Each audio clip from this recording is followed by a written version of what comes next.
Hi, my self भावना सिंह। और आज मैं आपको एक ऐसी कविता सुनाने जा रही हूँ जिसमें बताया गया है कि कोरोना के पहुँचने के बाद किसी घर का कैसा दृश्य होता है और कोरोना किसी घर तक कैसे पहुँचता है। तो कविता का शीर्षक है कोरोना की कहानी, कोरोना की जुबानी।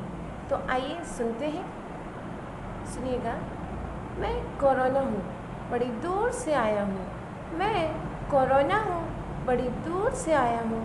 मेहमान नहीं, घर का मालिक बनने आया हूँ। मेहमान नहीं, घर का मालिक बनने आया हूँ। तुम्हारी खांसी को खास बनाने आया हूँ। तुम्हारी खांसी को खास बनाने आया हूँ। तुम्हारी छींक का ज़ोर दिखाने आया हूँ।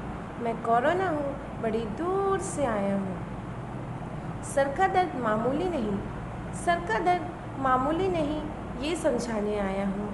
मैं कोरोना हूँ, बड़ी दूर से आया हूँ। यदि सांसें भारी हैं और शरीर गर्म हो रहा है, यदि सांसें भारी हैं और शरीर गर्म हो रहा है, तो ये समझ लीजिए धीरे धीरे मेरा असर हो रहा है। तो ये समझ लीजिए धीरे धीरे मेरा असर हो रहा है। घर के बुज़ुर्गों को अपना पहला शिकार बनाने आया हूँ। घर के बुज़ुर्गों को अपना पहला शिकार बनाने आया हूँ। घर के बच्चों की मुस्कुराहट को छीन कर ले जाने आया हूँ।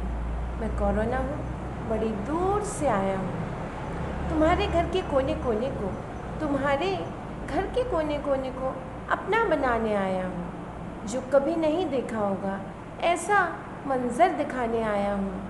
अपने लोगों को अपनी आँखों से तड़पते हुए तो देखोगे, अपने लोगों को अपनी आँखों से तड़पते हुए तो देखोगे, पर उन्हें छू भी ना सकोगे। ऐसा तांडव मचाने आया हूँ।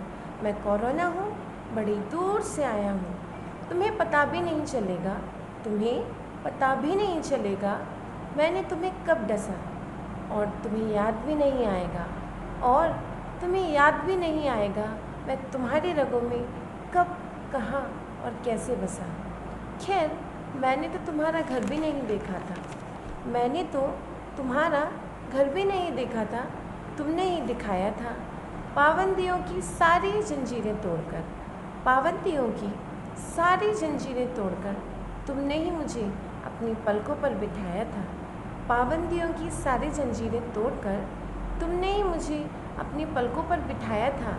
अच्छा हुआ उस दिन उन पुलिस वालों से नज़रें बचाकर, अच्छा हुआ उस दिन उन पुलिस वालों से नज़रें बचाकर तुम अपने दोस्तों से मिलने चले गए और बिना सोशल डिस्टेंसिंग के काफ़ी देर तक खड़े रहे, और बिना सोशल डिस्टेंसिंग के काफ़ी देर तक खड़े रहे। जब तुम्हारा वो दोस्त बिना मास्क लगाए ज़ोर ज़ोर से हंस रहा था, तब मैं तुम्हारे सांसों के ज़रिए धीरे धीरे तुम्हारे अंदर बस रहा था। तब मैं सांसों के ज़रिए तुम्हारे अंदर धीरे धीरे बस रहा था। इसके बाद तुम यहाँ नहीं रुके। इसके बाद तुमने हाथ मिलाकर दोस्त को गले भी तो लगाया था। ठीक उसी वक्त तुमने अपनी मौत को भी तो बुलाया था। और जब फिर तुमने बिना हाथ सैनिटाइज़ किए, जब तुमने बिना हाथ सैनिटाइज़ किए घर का दरवाज़ा खटखटाया था, ठीक उसी वक्त मैंने अंदर आने का बिल्कुल मुफ्त टिकट पाया था। ठीक उसी वक्त मैंने घर के अंदर आने का बिल्कुल मुफ्त टिकट पाया था। बस यही थी मेरी यात्रा, बस यही थी मेरी यात्रा तुम्हारे घर तक आने की। और बस कुछ ही दिनों में, बस कुछ ही दिनों में पूरे परिवार को शमशान तक ले जाने की, शमशान तक ले जाने की। आप सभी को पता है कि अभी कोरोना का कोई इलाज संभव नहीं हुआ है, और जब तक कोरोना यहाँ है हमें पता नहीं वह कब कैसे हमारे घर पर आ सकता है। इसलिए सरकार द्वारा दी हुई नियमों का पालन करें और अपने घर में सुरक्षित रहें। केवल बहुत ज़रूरी काम के लिए घर से बाहर निकलें। जय हिंद, जय भारत।